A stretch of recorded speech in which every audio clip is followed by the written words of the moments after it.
మాతృదేవోభవ. నిన్ను చూడవలయు నిశ్చలం ముగనని, నిన్ను చూడవలయు నిశ్చలం ముగనని తలపులన్నీ మూసి నిలచియుండా, అంతలోనే పద్యమాబగా పలికింతువు జగన్మాత, అంతలోనే పద్యమాబగా పలికింతువు, ఇంత మౌనమీయవేమీ తల్లి, ఇంత మౌనమీయవేమీ తల్లి. ఏబిఎన్ ఆంధ్రజ్యోతి ప్రేక్షక మహాశయులందరికీ నవజీవన వేదం అనే కార్యక్రమంలో 324వ భాగానికి స్వాగతం పలుకుతాం. హనుమంతునికి సాయం చేయాలని నిశ్చయించుకున్నాడు సముద్రుడు. ఈ నిశ్చయించుకోవడంలో ఇంకోలా కూడా ఆలోచించాడు. ఈయన సముద్రం నుంచి ఇలా వెడుతున్నాడు అంటే సముద్రం అనే ఇంటికి వచ్చిన అతిథే కదా అన్నట్టు. మరి తనంతట తాను ఎలా సాయం చేస్తాడు అతిథికి? సముద్రం ఎలా చేస్తుంది? అది ప్రకృతిత జలస్వరూపం. ఎగిరి వెళ్ళేటువంటి మనిషికి జలం ఎలా సాయం చేస్తుందండి? పోనీ ఆయనకి ఏమైనా స్నానం చేయిద్దామంటే చికాగ్గా ఉంటుంది ఆ సమయంలో. స్నానం చేసి సబ్బురుద్దుకునే సమయం ఇది. మరి ఎలా చేయాలి? కానీ చెయ్యాలి అని మనం అనుకుంటే మార్గం ఉంటుంది. ఆలోచించాడు, చేస్తా. ఈయనకి ఏమి చేయగలను? నేను విశ్రాంతి కలిగించాలి. ఎందుకంటే మహావేగంతో వెడుతున్నాడు, అలసట వచ్చేస్తుంది, గమ్యం చేరలేకపోతే, మధ్యలో ఇబ్బంది పడిపోతే. అందుకని ఏదో పెద్ద సుదీర్ఘమైనటువంటి ప్రయాణం చేసేవాళ్ళు ఎక్కడో మధ్యలో ఆగి, కాస్త ఓ ధాబా దగ్గర ఆగి, కాస్త ఏదో 4 చపాతీలు తిని, కాస్త ఏదో వాళ్ళ పద్ధతిలో వాళ్ళు చుట్టకాల్చుకొని, కాస్త నొలక మంచం మీద కాసేపు పడుకుని, లారీ డ్రైవర్లు ఒక అరగంట, 1 గంట, 2 గంటలు కబుర్లు చెప్పుకొని, కాసేపు యజమానులను తిట్టుకుని, ఎలాగే ఉంటుంది. ఇంకా కావాలనే ట్రాఫిక్ రద్దీ అయ్యేలాగా అడ్డంగా పెట్టేసి ఏదో చెయ్యకపోతే ఇన్ని 100,000 మైళ్ళు ఎలా పెడతారండి? లారీ వేడి ఏమైనా ఏసీయా, విమానమా, ఏమిటది? అందుకే లారీ యజమానులు ఆ డ్రైవర్ల కష్టాలను అర్థం చేసుకోవాలి. నిర్వహించేటువంటి యజమానులకు కాస్త ఔదార్య దృష్టి ఉంటే ఈ వీళ్ళ మనస్సులు ఎంత తీవ్రంగా ఎలా ఉండేవి కావు. వీళ్ళే స్వయంగా ఒరే నువ్వు పలానా చోట ఆగమ్మ, కాస్త విశ్రాంతి తీసుకో, కాస్త శుభ్రంగా స్నానం చేయి, బట్టలు మార్చుకో, 2 జతలు పెట్టుకో, ఒరే ఓ పూట ఆలస్యమైనా పర్వాలేదమ్మా, నీ ఆరోగ్యం ముఖ్యం అని ఏ లారీ యజమానైనా లారీ డ్రైవర్తో మాట్లాడుంటే వారికి నమస్కారం. మాట్లాడలేదు నేను అంటలా, వారికి నమస్కారం. ఎప్పుడూ కింద వాళ్ళని చూడాల్సిన విధానం అది. ఎంతసేపు విచిత్రంగా పైగా పుట్టించిన సిద్ధాంతాలు వాళ్ళు అందుకోసమే పుట్టారండి. అబ్బా, వాళ్ళ జాతకాలు మనం నిర్ణయం చేసేస్తాం. మరి మనం ఆ కులంలో పుట్టుంటే అప్పుడు మనం పెద్ద విప్లవం చేస్తాం. ఇక్కడ ఈ ఎంతసేపు ఇదే ఒరులేజవియోనరించిన నరవర అప్రియము తన మనం బునకగు తానురులకునవి సేయకునికి పరాయణము పరమధర్మ పదములకెళ్ళని. యజమాన స్థానాల్లో ఉండేవాళ్ళు ఎప్పుడు కింది ఉద్యోగుల కష్టాలు అర్థం చేసుకోవాలి. ఇన్నేసి గంటలు ఒక స్టూడియోలో ఉండి ఏసీలో పనిచేయడమే కష్టమే, రోడ్డు మీద ఎలా లారీ డ్రైవింగ్ చేస్తారండి అన్ని గంటలు? వాడితో మనమే మాట్లాడే, నాన్న నువ్వు ఇక్కడ ఆగు, కాస్త విశ్రాంతి తీసుకో, నువ్వు శుభ్రంగా తిను, నువ్వు బాగుండాలి, 10 రూపాయలు ఎక్కువ తీసుకో, ఏం పర్వాలేదు, నువ్వు నెమ్మదిగా వెళ్ళు, మనకు సరుకు చేరుతుంది, పర్వాలేదు, నేను వాళ్ళకి చెప్తానులే అని అంటే, అయ్యా మీరు అలా చెప్పొద్దా, మీకు ఎందుకు, నేను హనుమంతుడిలో వెళ్ళి మరి 2 రోజులు నేను చేర్చే పూచినాదని వాడే అంటాడు. అంతా ఈ మర్యాద మనస్సు మనస్సు మనస్సు ఈ మనస్సు మీద ఆధారపడి ఉందండి ప్రపంచం అంతా. ఆ మనస్సు మనం మార్చుకోలేకపోతున్నాం. ఎవ్వరి పని వాళ్ళకి ముఖ్యం, ఎవ్వరి లాభం వాళ్ళకి ముఖ్యం. నా పని అయిపోవాలి, నా పని అయిపోవాలి. ఆ పనికి 5 నిమిషాలు ఆలస్యం అయితే మొత్తం అఖిలాండ కోటి బ్రహ్మాండ నాయకుల్ని దూషించడమే. నా పని ఆగింది, నువ్వేమైతే నాకే. ఇది ఎలాగ, ఇది అక్కడ ఉంటుంది కదా, కాస్త అర్థం చేసుకోవాలి. ఆ అర్థం చేసుకోవడం ఎలా ఉంటుంది అంటే, అలా మళ్ళీ యజమాని నౌకరుతో ఎలా మాట్లాడాలి, ఆ నౌకరిని ఒక పక్క పని చేయమని చెబుతూనే ఎలా హెచ్చరించాలి. సంభాషణ నైపుణ్యం అంటారు దీన్ని, కమ్యూనికేషన్ స్కిల్. నిర్వహణ సామర్థ్యం అంటారు, మేనేజింగ్ ఎబిలిటీ. అంతేకాదు నాయకత్వ లక్షణం అంటారు, లీడర్షిప్ క్వాలిటీ. ఈ 3 ఈ ఒక్క శ్లోకంలో ఉన్నాయి, మీరు గమనించండి. కర్తవ్యం అకృతం కార్యం సతాం మన్యుముదీరయేత్. ఇక్కడ అంటున్నాడు సముద్రుడు ప్రత్యేకంగా, మనం హనుమంతుడికి ఉపకారం చేసి తీరాలయ్యా అని తనలో ఉండే మైనాకం అనే పర్వతాన్ని పైకి లేపెట్ట. ఇదివరకు చెప్పుకున్నామే, పక్షవాన్ పర్వతమివ పక్షవానివ పర్వత అని. వెనక పర్వతాలకి రెక్కలు ఉండేవి. ఆ రెక్కలను ఇంద్రుడు ఖండించాడు. అలాగే హిమవంతుడు రెక్కలు కూడా ఖండించాడు. పార్వతీదేవి తండ్రిని ఏమి లేదు అక్కడ మినహాయింపు. పార్వతీదేవి తన మహత్యాన్ని చూపించలేదు. లెక్కే జరగాల్సింది జరుగుతుంది. అటువంటి చోట పట్టించుకోరు ఎవరు. హిమవంతుడు కొడుకు పార్వతి కంటే ముందు పుట్టినవాడు మైనాకుడు అన్నగారు. ఈయన తండ్రి రెక్కలు ఖండిస్తూ ఉంటే తన రెక్కలు కూడా ఎక్కడ ఖండిస్తాడో అని భయంతో పరిగెత్తుకుంటూ పోయేట. మహాగజ పలాయంతే అంటే మసిగానాంతు కాగతికి అన్నాడు. ఏనుగులకి దిక్కు లేదు ఉంటే దోమలేమయ్యాయంటే ఎలాగా ముందే పోతాయి. హిమవంతుడికి దిక్కు లేదు, మా నాన్నగారికి నన్ను ఊడుకుంటాడు, చంపేస్తాడని పరిగెట్టుకుంటూ పోయేట. అలా పెడుతుంటే వాలుగాలి ఆయనకి సాయం చేసింది. గాలి వాలుగా వీచింది. దాంతో ఆయన సముద్రంలో దాక్కున్నాడు. అది చూశాడు. ఇంద్రుడు ప్రయత్నం చేశాడు. మళ్ళీ ఎప్పటికైనా దొరుకుతాడేమో అని చూశాడు. చాలా కాలం దొరుకుతాడేమో వేసేద్దాం అని చూశాట. చాలా కాలం దొరకలేదు. అదే ఆ దొరకిన వాడినే ఒకసారి వసురాజు అని ఉపరచర వసు మహారాజు, ఆయన కారణంగా దొరికే పరిస్థితి వచ్చింది. కరడుల్లోకమోమోగ్రహుత భుగ్జ్వాలావళీ నిర్జల స్థలదంభోనితి లక్ష్యకైమవత పక్షక్షోదక్షోరు దిగ్బలభీ దుర్భర భేరికాభయద భాంకారైక సంప్రీణితాచల వైరిస్తుత కీర్తి సాంద్రుడు ఉపసూక్ష్మాపాలచంద్రుండిలన్ కలడు అని వసు చరిత్రలో భట్టుమూర్తి కర్షక కవి మట్టి పిసిగిన చేతులతో మహత్తరమైన పద్యం రాశాడు. వసురాజు అని ఒక ఆయన ఉన్నాడు అనడానికి ఏమన్నా అంటే తన భయంకరమైన పరాక్రమంతో దిక్కులన్నీ పిక్కటిల్లిపోతూ ఉంటే సముద్రంలో ఉండే బడబాగ్గిని కూడా ప్రజ్వలించిపోతే ఒక్కసారి తట్టుకోలేక మైనాకుడు బయటకు వచ్చేస్తే సముద్రపు నీరంతా ఇంకిపోతే అందువల్ల మైనాకుడు బయటపడితే ఎంతో కాలంగా నేను రెక్కలు ఖండించలేకపోయిన ఒకే ఒక శత్రువు నీ వల్ల కనపడ్డాడయా వసురాజా అని ఇంద్రుడు కిందికి దిగివచ్చి వసురాజుని ప్రశంసించి ఒక గొప్ప విమానాన్ని కానుగ్గా ఇచ్చాట. ఇంత భావాన్ని ఒక శార్దూల మత్తేహ పద్యంలో పెట్టాడు. కరడు ఉల్లోకమోగ్రహుత భుగ్జ్వాలావళి నిర్జల స్థలదంభోనిధి లక్ష్యహైమవత పక్షక్షోదక్షోరు దిగ్వలభీ దుర్భర భేరిక భయద భంకారైక సంప్రీణితాచల వైరిస్తుత కీర్తి సాంద్రుడు వసూక్ష్మాపాలచంద్రుండెలన్. దీని దుంపదగ ఆ కరడు ఇలన్ అనే రెండు మాటలు తప్పితే ఏమీ తెలియదు. ఇది తెలుగు కవిత్వం అంటే. తెలుగులో సొంత కావ్యాలు లేవు, తెలుగులో మంచి పద్యాలు లేవని ఎందుకంటారంటే ఇలాంటివి రాయబట్టి. కానీ మనం అర్థం చేసుకోవలసింది భట్టుమూర్తి ఆ సందర్భంలో అలా రాశాడు, అన్ని సందర్భాల్లో అలా రాయలేదు. అక్కడ మహత్తరమైన భయంకరమైన పరాక్రమాన్ని వర్ణించాలి, అక్కడ ఆ భాషే వాడాలి. అంతేగాని అతడు ఇంకింపజేయగా బయటపడిన మైనాకును చూచి గౌరవించిన ఇంద్రుండు అతనికి విమానమొసగే దిక్కుమాలిన పద్యం అంటారు దీన్ని. అలా రాయకూడదు, ఆ భాష అలా ఉండాలి. ఆయన మళ్ళీ చక్కగా మామూలుగా రాయాల్సి వస్తే శుభ్రంగా జలకములార్చి పాండు జలజచ్చద పళిక గప్పి తమ్మి సంకుల తెలితేనె లొగ్గులిడి కృందరగల్ గదళించు కల్వ తొట్టెలల కుమారు కూతును ఘటించి భజించు నదీలలామా కోమల కుముదాగ తాళికుల మంజురవంబున జొలవాడుచున్ జలకములార్చి. ఇంత మనోహరంగా రాస్తాడు. ఎందుకని అది తల్లి పిల్లల్ని పెంచుతున్న పద్యం, అది తల్లి పిల్లల్ని పెంచే పద్యం, అది అలాగే ఉండాలి. ఇక్కడేమో డొక్క బదల కొట్టేసే పద్యం ఇలాగే ఉండాలి. అది నేర్చుకోవాలి కవులు, అంతేగాని కఠినంగా రాశాడంటే ఎలాగా. అది భట్టుమూర్తి గొప్పతనం. అంచేతను అటువంటి వసురాజు బయటపడే ప్రయత్నం చేసినప్పుడే క్షమించి వదిలేశాడు. అప్పుడు కూడా ఒక మాట అన్నాడు, నేను క్షమిస్తున్నా, ఊరికే కాదు, పాతాళలోకంలో రాక్షసులు ఉంటారు, ఓ పని చేయి, వాళ్ళు వచ్చేటువంటి దారి ఉంది కదా, ఆ దారికి అడ్డంగా నువ్వు ఉండు, మూతపెట్టినట్టుగా, మ్యాన్ హోల్ మీద మూతపెట్టినట్టే. ఇది మ్యాన్ హోల్ కాదు, డెమన్ హోల్, రాక్షస రంధ్రం, రాక్షస ద్వారం డెమన్ హోల్, దాని మీద మూతపెట్టు. హైదరాబాద్లో మ్యాన్ హోల్ ఊడిపోయినట్టు ఊడిపోకూడదు, చంపేస్తాను ఊడిందంటే. ఇది డెమన్ హోల్, నువ్వు అక్కడుండు అన్నట్టు.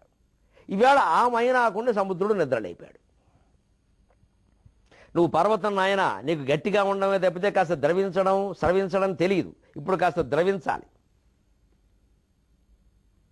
ఎందుకో తెలుసా? నన కార్యమతిక్రమేద్ కురు సాచివ్యమస్మాకం నన కార్యమతిక్రమేద్ కర్తవ్యమకృతం కార్యం సతాం మన్యుముదీరయేత్. వాల్మీకి మాట. కురు సాచివ్యం అస్మాకం, మాకు కాస్త సాయం చేయి, నేను చెప్పిన మాట విను. సాచివ్యం, సచివుడుగా మంత్రిగా అంటే ఆజ్ఞాపించడం. మరి సేవకుడు అలా చూడండి, సాచివ్యం, సచివత్వం. మాకు మంత్రి లాంటి వాడివి, అందుకని మాకు కాస్త ఓ సలహా ప్రకారం సంప్రదింపుల ప్రకారం అంటే గౌరవించినట్టు. కానీ తర్వాత మళ్ళీ నానా కార్యం అతిక్రమేత యజమాని మాట్లాడాల్సిన విధానం మళ్ళీ తేడా రాకూడదు, అతిక్రమించకూడదు, మళ్ళీ దెబ్బ. ఇదే నిర్వహణ సామర్థ్యం అంటే. యజమాని అయిన వాడు కింద వాళ్ళతో ఎప్పుడూ జాలి ఉండాలి, హృదయంలో ఉండాలి, మాటల్లో కూడా ఉండాలి, కానీ ఎప్పుడూ జాలిగా మాట్లాడకూడదు. ఏమిటో నువ్వు లేకపోతే సంస్థ లేదయ్యా బాబు, నువ్వు వేళ సెలవు పెడితే ఎలాగైనా నాకు తెలుసు కదా, అసలు నాకు కొంచెం ఆందోళనలు ఎక్కువ, టెన్షన్ ఎక్కువ, నువ్వు మానేస్తే ఎలాగని గుమాస్తా దగ్గర యజమాని మాట్లాడితే ఈ గుమాస్తా యజమాని అవుతాడు, యజమాని గుమాస్తా ఇంట్లో నౌకరు అవుతాడు. అలా మాట్లాడకూడదు. పని మనుషుల దగ్గర ఇంట్లో ఉండేవాళ్ళు కూడా అలా మాట, నువ్వు రాకపోతే ఎంత, నీ బతుకు కోసం వస్తున్నావు, నా కోసం కాదని చెప్పాలి స్పష్టంగా. మన బలహీనత వాళ్ళ దగ్గర ప్రకటించామంటే అంతే, దుర్బలుడవని ఒక్కసారి ప్రకటించామంటే మొత్తం అందరూ వచ్చి నెత్తిమే ఎక్కేస్తారు. మేము పూర్తి బలంతో ఉన్నాం, ఉండేవాడు ఉండండి, పోయేవాడు పోండి అని చెప్పాలి అంతే. ఖచ్చితంగా పాదాక్రాంతం అయిపోతారు. పాకపోయినా మనకి నష్టం లేదు, మనకేం అహంకారంతో మనం అనడం లేదుగా, ఆత్మజ్ఞానంతో అంటున్నాం కానీ అంతే లెక్క. అందుకని యజమాని అయిన వాడు ఎప్పుడు శరీరానికి యజమానుడు అంటారు. యజమానుడు ఎప్పుడూ కూడా యజ్ఞంలా జీవితాన్ని గడపాలి అంటే చెప్పే మాట గౌరవంగా చెప్పాలి, చూపించే వేలు చూపించాలి. ఇదే నిర్వహణ సామర్థ్యం, మేనేజింగ్ ఎబిలిటీ. కురు సాచివ్యం అస్మాకం, మాకు మంత్రిలాగా గౌరవంగా మేము చెప్పినట్టుగా కాస్త చెయ్యి అంటూనే నా నఃకార్యం అతిక్రమించడానికి వీలు లేదు. ఏదో చేస్తే చేద్దాం, లేతే లేదంటే కొంత చెయ్యాలి, అదనమాట. అంతేకాదు కర్తవ్యం అకృతం కార్యం సతాం మన్యుముదీరయేత్. ఎందుకంటే కొంతమంది ఏదైనా ఉపకారం చేయమని చెప్పినప్పుడు నాకేం సంబంధం అండి, ఏమంటే మీకు ఏదైనా ఉంటే మీరు చేసుకోండి, మీ ఆఫీసులో పనిచేసినంత మాత్రాన్ని నన్ను చేయమంటే ఎలాగండి, మీ సొంతానికి అవసరమైనవన్నీ మేము చేస్తామా? అలా సొంతం అనకుండా ఓ మాట చెప్పాడు. ఆ వేళ నువ్వు పరిగెత్తుకొస్తుంటే వాలుగాలి వీచింది కదా, ఆ వీచిన వాలుగాలి కుమారుడే కదా, ఈయన పిల్లగాలి కదా, మరేమి పైగా ఈయన ఒక ఆనవాలు పట్టుకెడుతున్నాను చేత ఆనవాలు గాలి కదా ఈయన, మరి అంచేత నువ్వు కూడా కొంత రుణపడవు. నిజమే ఉండవు, నేను ఆలోచించలేదు. మరి నిజమే, అందుకే ఎదుటివాడికి ఏదైనా పని చెప్పినప్పుడు కాస్త నీ ప్రయోజనం కూడా ఇందులో ఉంది, నీ బాధ్యత కూడా ఇందులో ఉందని చెప్పకపోతే వాడు చేయరు, బాధ్యతగా చేయరు. ఆయన కోసం చేశామండి అని ఆయన కోసమే ఉంటుంది ఆ పని అంతా. అందుకని మా పనిని అతిక్రమించడానికి వీలు లేదని చెబుతూనే కర్తవ్యం అకృతం కార్యం సతాం మన్యుముదీరయేత్. నాకేమిటి సంబంధం లేదు అనుకోవద్దు. ఒక్కోసారి చెయ్యవలసిన పనులు సమాజం పట్ల కూడా చేయవలసినవి మనం చేయకపోతే, మనకి సంబంధం లేని వ్యక్తుల పట్ల కూడా సమాజంలో ఉంటున్న కారణంగా కొన్ని బాధ్యతలు ఉంటాయి. అవి చేయకపోతే సతాం మన్యుముదీరయేత్, మంచి వాళ్ళకు కోపం వస్తుందన్నాడు. సమాజం పట్ల బాధ్యత అంటే చెబుతున్నానని నేను చూసి అమెరికా దేశంలో కానీ ఆస్ట్రేలియా దేశంలో కానీ ఒక యజమాని ఎవరైనా ఊళ్ళో లేకపోతే, అతని ఇంటి ముందు యాపిల్ పళ్ళ తోటో ఏదన్నా ఉంటే, ఎవరైనా దారిని వెళ్ళేవాళ్ళు పొరపాటున యాపిల్ పండు కోస్తే పక్కింటి వాడు వెళ్ళి వెంటనే 911 కంప్లైంట్ ఇచ్చేస్తాడు. మనకెందుకు లేదు, అనేకం జరిగితే వాళ్ళ కర్మ, ఊరికెవరు బొమ్మన్నారో, మన దగ్గర ఇవే మాటలు. పక్క అపార్ట్మెంట్ వాడు మన ఇంటి ముందు ఏం జరుగుతున్నా పట్టించుకోడు. చప్పుడైందండి, ఏదో అనుకోవడం వీడు చప్పుడైతే చూడాలిగా, చూడ్డం. మీరు పోలీసులకు చెప్పి వెళ్ళాల్సిందే, పక్కింటి వాడు చూడనప్పుడు పోలీసులు చూస్తారా? అంతే. అసలు అపార్ట్మెంట్ సంస్కృతి గురించి మనం ఏం మాట్లాడతాం, సేఫ్టీ అంటాం, అంతే. రక్షణ ఏమిటా రక్షణ? అక్కడే లేదు. వాచ్మెన్ ఏమో నేను అన్నీ చూడగలనా అంటాడు, పక్కింటి వాడేమో నాకేమో సంబంధం. ఎవరికి సంబంధం? ఎలా వెళ్ళాలి? ఊరికి వెళ్ళే పనులు ఉండవా? కొన్ని శుభకార్యాలు మానేస్తాం, అశుభాలు ఎవరో పోయారు, వెళ్ళాలా వద్దా? ఒక్కోసారి 10 రోజులు ఉండాలి, మరి ఎవరు చూడకపోతే? ఇదే సామాజిక బాధ్యత. ఇది లేకపోతే ఎవరికి కోపం వస్తుందండి? సతాం అన్యుముదీరయేత్.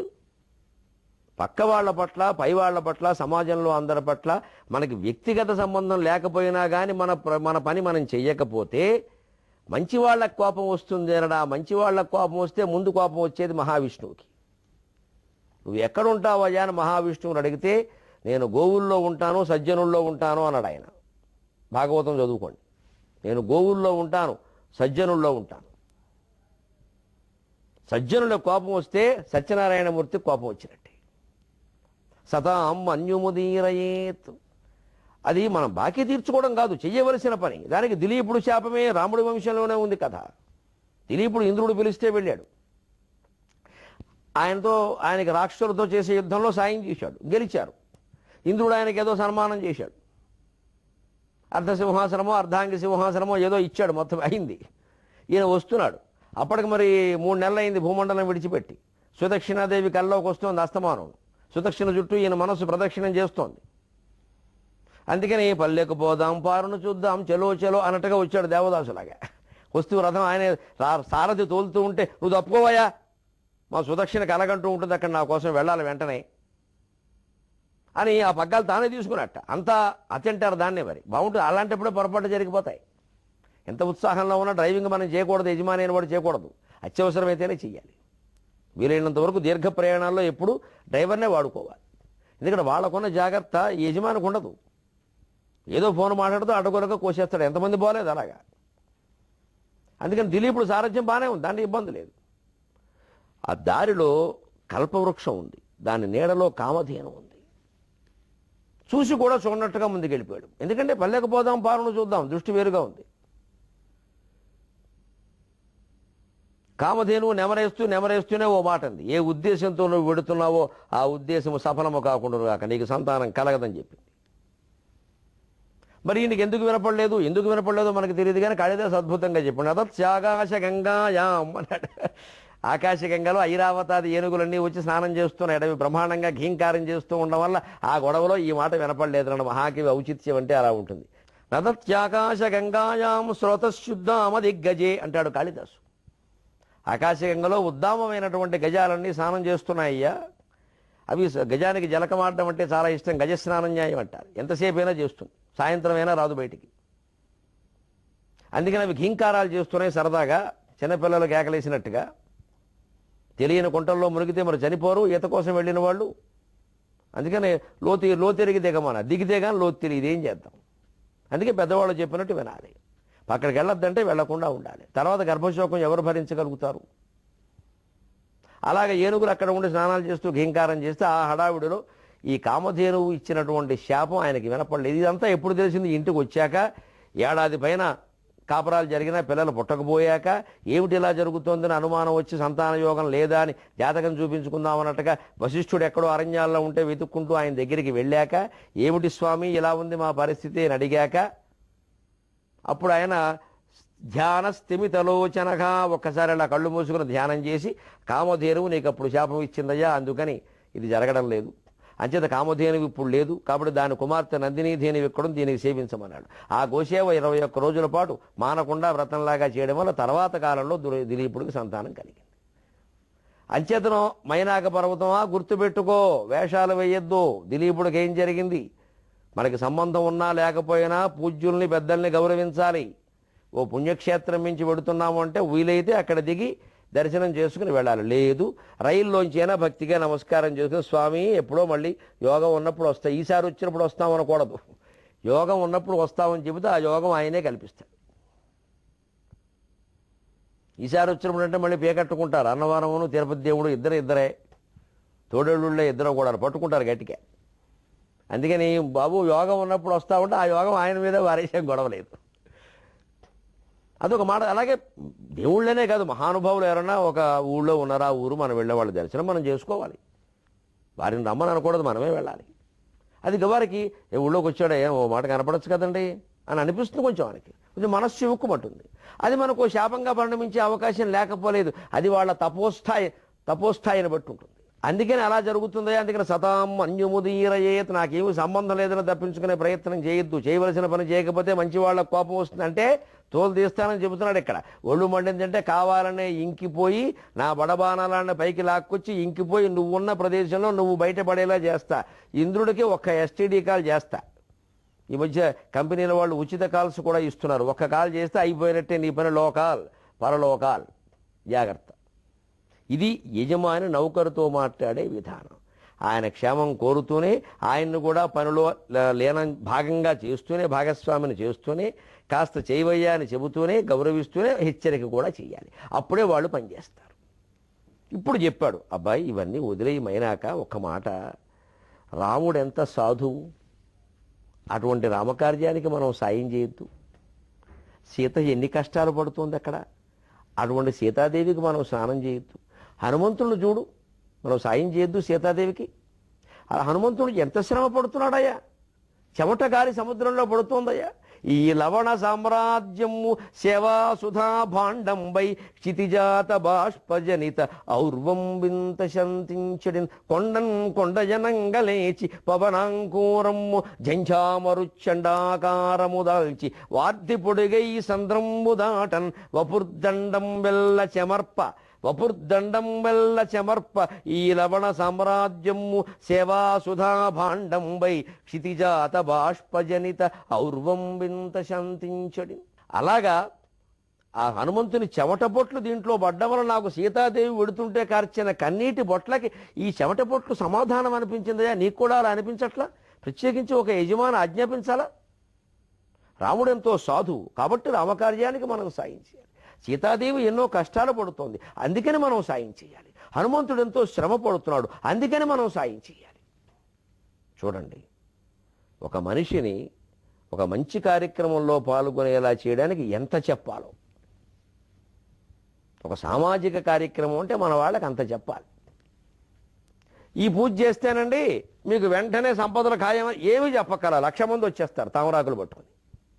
డబ్బులు ముందు అందరికీ డబ్బు వచ్చే పూజలు కావాలి. అందుకే ఈ మధ్య లక్ష్మీ ఆలయాలు, లక్ష్మీ పూజలు బాగా ఎక్కువ విపరీత డబ్బులు. సరస్వతి ఆలయం ఒక్కరు కట్టరు, సరస్వతి పూజ అక్కడ చదువు ఎవరికి అక్కల. ఆ చదువు కూడా డబ్బులు సంపాదించే చదువే కావాలి, జ్ఞానం వచ్చే చదువు అక్కల. అక్షరాభ్యాసమే బాసర సరస్వతీదేవి, అంతే. అక్షరాభ్యాసం వరకే ఆవిడ పాపం ఎలిమెంటరీ స్కూల్ టీచర్ అయిపోయింది. Basara Saraswati Devi elementary school teacher, అక్షరాభ్యాసం. మళ్ళీ ఐఐటి అయినవాడెవడు బాసరకి వెళ్ళి నేను బాసరలో పనిచేస్తా, ఈ దేశంలోనే ఉంటా అని ప్రతిజ్ఞ చేసేవాడు కనపడ్డాల. బాసరలో IIIT ఉంటుంది. ఇప్పుడు ఆ IIITలు ఐఐటీలకి కొత్త శుభవార్త, దేశం మొత్తం విదేశీమయం కాబోతోంది. విదేశాల నుంచి అధ్యాపకుల్ని పిలిపిస్తారట, పత్రికల్లో వార్త. నెలకి 7,50,000 8 లక్షల జీతాలు ఇస్తారట. మనకి వాత ఎందుకు? నెలకు 20 గంటల పాఠాలు చెప్తారట వాళ్ళు, రోజుకు 1 గంట. వాళ్ళు ఐదు వారానికి 5 రోజులేగా వాళ్ళకి, 4 5 20, అందుకని 20 గంటలు రోజుకు గంట పాఠం చెబితే 7,50,000 జీతం, భోజనం ఉచితం, వసతి ఉచితం. వారు రొట్టె ముక్క, దాని పక్కలో ఇంకో మాంసం పెట్టి తింటారు. దాని ఖరీదు రోజుకు 1,000 రూపాయలు అవుతుంది. వాడు తినే తిండి అలాగే ఉంటుంది, మనం పెడుతుంటే ఇంకా ఎక్కువ తింటాడు, ఏనుగు తిండి అని. వాళ్ళకి భోజనాలు, వసతులు అన్నీ ఉచితం. వాళ్ళు వచ్చాక విదేశీ భాషలు, విదేశీ మతాలు, విదేశీ సంస్కృతి మొత్తం నింపేస్తారు విశ్వవిద్యాలయాల్లో. నమశివాయ. ఐఐటీల్లో, IIITల్లో, కేంద్రీయ విశ్వవిద్యాలయాల్లో జరగబోతున్న మార్పిది. ఎందుకంటే ఇక్కడ అధ్యాపకులు పనికిరాట. ఎంత అవమానమండి నా తల్లికి, ఎంత అవమానమండి నా భారతదేశానికి. ఉన్నవాడు ఉన్నతోద్యోగి స్టేట్స్లో, లేనివాడు గల్ఫ్లోన కూలి. ఉన్నవాడు ఉన్నతోద్యోగి స్టేట్స్లో, లేనివాడు గల్ఫ్లోన కూలి. బద్ధకస్తులెల్ల భారతాంబిక పాలు, బద్ధకస్తులెల్ల భారతాంబిక పాలు. ఎట్లు బాగుపడునో ఈ ధరిత్రి, ఎట్లు బాగుపడునో ఈ ధరిత్రి. నేను ఏడవగలను కాబట్టి పద్యంలో ఏడిచాను. సరస్వతీదేవి ఏడుస్తుంది వేళ. బాసర వెళ్ళి నమస్కారం చేస్తాం మనం, కానీ బాసర ఐఐటీలో బోధనను నమ్మం. బాసర ఐఐటీ మనకు సరిపోలా, అక్కడ అధ్యాపకులు సరిపోలా. దేశం మొత్తం మీద బాగా పాఠాలు చెప్పగలిగిన వాళ్ళు లేరా అండి? విదేశాల నుంచి పిలిపించాలండి. ఒక్క హైదరాబాద్ నగరంలో చైనా భాష, జపాన్ భాష, జర్మనీ భాష, ఫ్రెంచ్ భాష అన్నీ నేర్పేస్తారట ప్రత్యేకంగా. తెలుగు నేర్పరండి, తెలుగు వాళ్ళ రాజధాని కదా, తెలుగు నేర్పరు. దానికోసం ప్రత్యేకం వస్తున్నారు జనం ఈ వచ్చిన. విదేశీ భాషలు నేర్చుకునే వాళ్ళు పెరిగారు. ఎందుకుట? గ్లోబల్ స్కూల్స్ని పెట్టారు కదా మన తద్దినం కోసం. వాళ్ళు గ్లోబల్ లీడర్స్ తయారు చేస్తారట. అంటే లీడర్ అయిపోతే భాష నేర్చుకుంటే చాలు, లీడర్ అయిపోతాడు. చైనా వస్తే చైనా లీడర్, ఫ్రెంచ్ వస్తే ఫ్రెంచ్. మరి తెలుగు వచ్చి తెలుగులో నాయకుడు అవ్వక్కలేదా? అంత దౌర్భాగ్యమా తెలుగు భాష? విదేశీ భాషలు ప్రత్యేకంగా నేర్పడానికి గ్లోబల్ స్కూల్స్ వాళ్ళు ప్రయత్నం చేస్తారు. విదేశీ అధ్యాపకులను తీసుకొచ్చి ఐఐటీల్లో పాఠాలు చెప్పిస్తారు. ఇక స్వదేశం ఏమైపోవాలండి? నమశివాయ. 23:30 గంటల్లో కలుద్దాం. మన దేశాన్ని మనం కాపాడుకుందాం.